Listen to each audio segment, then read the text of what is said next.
I would say that your most prized possession is your mind. Because if you don't have your mind right, you won't be able to succeed in your career.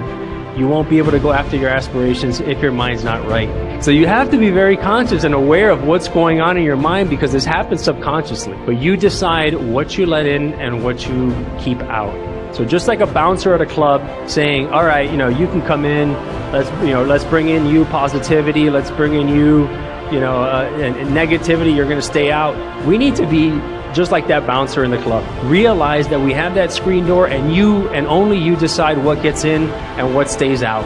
And so use that to your advantage so that you create blind spots to the negativity that's going on in the world, and use it to bring in what you want in your life, bring in your goals, and focus in on that and declare that every day that that's what's important to you, and you're going to start living that life.